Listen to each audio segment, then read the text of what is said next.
менен сүйлөшкөн жокмун. Биринчиден, экинчиден мен соодагер эмесмин, соодалашып бара тургандай. Биз ошол позицияда турабыз.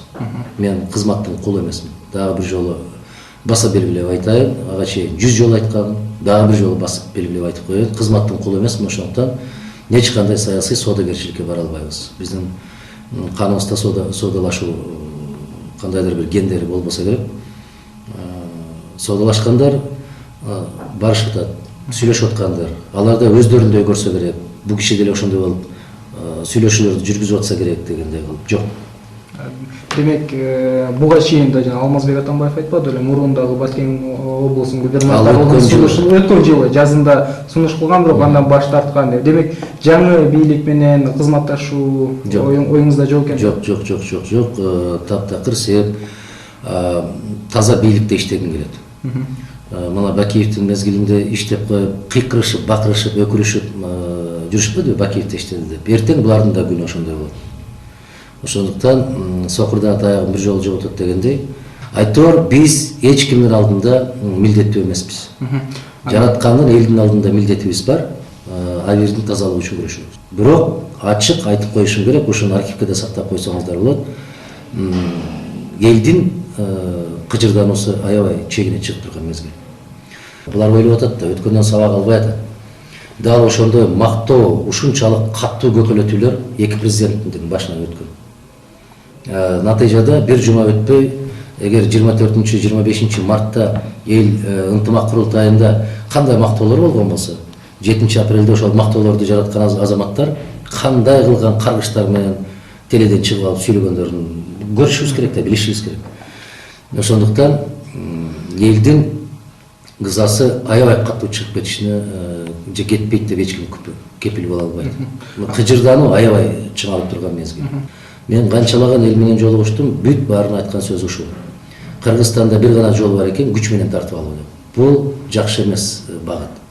Бирок ушуга түртүп, ушуга мажбурлап аткан бүгүнкү күндөгү азаматтар аман болсун. Баягы массалык маалымат каражаттары ушунчалык удургутуп, коркутуп, үркүтүп жасап алышып, азыр баштарын кармап, биз эмне кылып койдук дегендей да. Бул абдан каттуу мас болуп алып, эртеси күнү соолукканда кечээ эмне болду эле деп сурап аткандай мезгил болуп атат. Бул өтө коркунучтуу жагдай. Нааразычылык дагы бир жолу айтайын. 2005 жылы мартта мынчалык нааразычылык болгон эмес. 2010 жылы апрелде мынчалык нааразычылык болгон эмес. Бүгүнкү күндөгү нааразычылык унчукпай, тынчпыз, баарыбыз жакшыбыз, Кудайга шүгүр, тынч жол менен өтүп атат дегендер өтө терең жагылышат. Бул жанакы мындай бир бөлмөдө суу толуп аткан сыяктуу да. Бир күн болбосо, бир күн бир жерден жырып, ушундай бир апат болуп кетиши мүмкүн. Мен анын колдоочусу эмесмин. Бирок ошол мезгилде эч ким токтото албай калышы мүмкүн.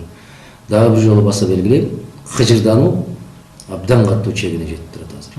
Демек, Кыргызстанда 3-чү революция болуп кетүү ыктымалдуулугу бар экенин танбайсыз. Мына шайлоодон кийин болуп көрбөгөндөй мүмкүнчүлүккө ээ болду.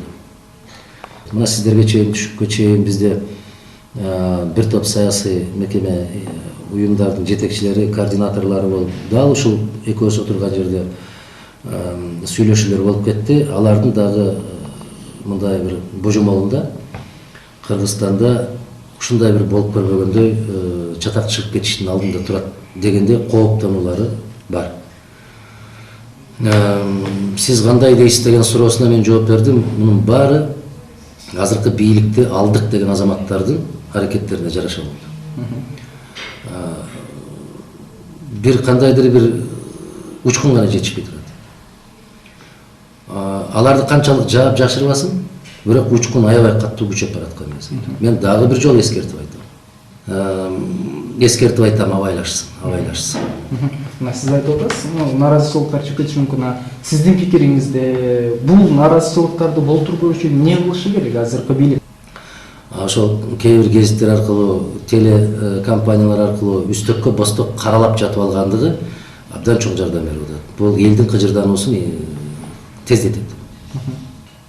Ойлонуш керек. Эмне кылуу керек дейсиз? Элдин пикирин угуш керек. Элдин пикирин угуш керек, дагы аралап жүрүп көрүш керек элден кандай пикир чыгат. Анан биз жеңишке жетиштик деп жамынып жатып алып, жанагы биз экөөбүз сөз кылып аткандай массалык маалымат каражаттары аркылуу үстөккө босток жугунду куюп каралай берген болсо, эгер Алла Таалам бирөөнү жазалайм деген болсо, аны акылдан адаштырат дейт. Мен эскертип айтам, акылдан адашпасын. Болуп көрбөгөндөй аймакка бөлүү, улутка бөлүү, урууга бөлүү деген ооруларды түп тамырына чейин жеткирип коюшту. Бул азаматтардын башынан берки алдына койгон максаттары ушул. Булар башка бир кеңешчилердин жасап аткан, берип аткан кеңештерин ишке ашырып атат. Кыргызстанды бөлүп жарып, мамлекет катарында алсыратуу саясатын биринчилерден болуп Отунбаевалар аябай чоң ишке ашырып беришти. Тарыхта ушул жырткыч катарында, бөлүп жардыргыч катарында, бүлүндүрүүчү катарында тарыхта кала турган бийлик ушулар болуп калат.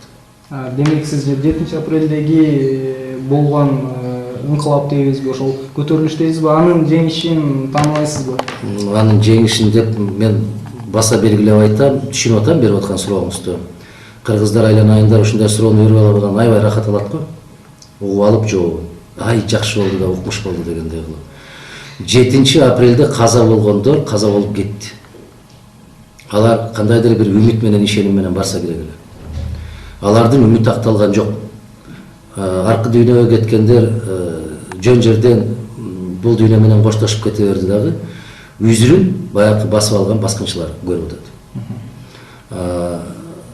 Мен Москвада жүрсөм ушундай Каптагай булар аракет кылышып, мекен шейиттери Мадумаров ушундай деп айтты деп маалымат жыйын өткөрө коюптур.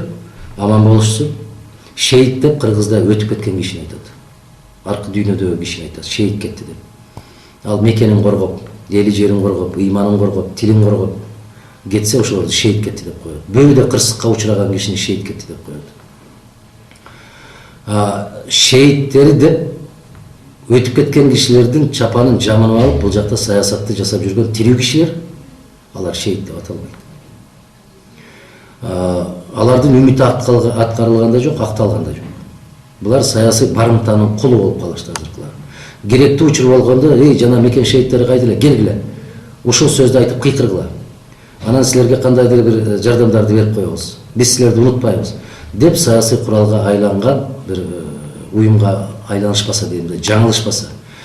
Дал ушундай болуп көтөрүп барып, ошол инкылапты жасаганбыз деген азаматтардын чекесине чектелбестен, чекесине бир чийилбестен туруп, бейик күнү канча азаматтар аркы дүйнөгө кетти. Мен аларга сый менен мамиле жасайм, өтүп кеткен кишилерге. Ошолорду көтөрүп барып алып, анан кийин кызматты баскынчылык менен басып алып, отуруп алгандарды мен дагы бир жолу айтам, тааныган эмесмин, тааныбайм да. Кыргызстандын эли кимдин ким экенин өзү көрүп турат, билип турат. Жанакы 5000 сом, 10 000 сом берип койсоң, жазып койгон гезиттерге ишенбейт эл азыр. Бекер аракет жасабагылачы. Өз абийиңердин алдында өзүңөрдүн тазалыгыңар жөнүндө ойлонгулачы деп айтып атканыма канча жыл болду. Бирок баягы эле баягы. Ошол бойдон кетип бартат, кете беришсин, аман болушсун. Бир күн болбосо бир күн кандайдыр бир тагдырдын жазмышына байланыштуу бир жазага кептелет да. Жараткан кайсы тарабынан берип койгонун билбей калышат. Ошону билбей көрпенделик кылышат азыр. Анан мына сиздин сөздөрүңүздөн караганда сиз оппозицияда боло турганыңыз белгилүү болот да. Боло турган эмес, мен оппозицияда кийинкичи абдан чоң номер 1 болобу. Мен 2009-жылдан бери оппозициядамын. Эгер тереңирээк кирип кете турган болсок, 2001-жылдан бери оппозициядамын. Кыргызстандын келечеги тилекке каршы өтө түпөйүл, кандайдыр бир коркунучтуу жагдайда калып атабыз. Мугалимдердин, дарыгерлердин акчасын, айлыгын көбөйтүп койдук деп кыйкырышкан, ал көбөйтүлгөн акчалар бүгүн кандай болуп атканын көрүп атасыз. Менин коркунучум ушунда турат, ушул жол менен кете турган болсо, айлык акылар да берилбей калат. Бир чети жакшы болду деп карап тура турган. Экинчи жагынан кыргыздын атуулу катарында, мамлекеттин мекен сүйүү сезими катуу өрчүгөн инсаны катарында, кайсы бир деңгээлде жоопкерчиликти сезген киши катарында тилекке каршы өкүнүчтүү жагдай. Өтө кедей болуп кеттик. Өз саясатыңды өз мындай бир көз карашыңды жүргүзө албай калган көз каранды, кол каранды болуп калдык. Ким губернатор, ким министр болот, аны да кыргыз өзү чечпей, башка бир элдер менен, башка мамлекеттер менен кеңешип, ошолордун макулдугун алып чече турган деңгээлге жетип калдык да. Бул кайгы, ар кандай элге бул кайгы.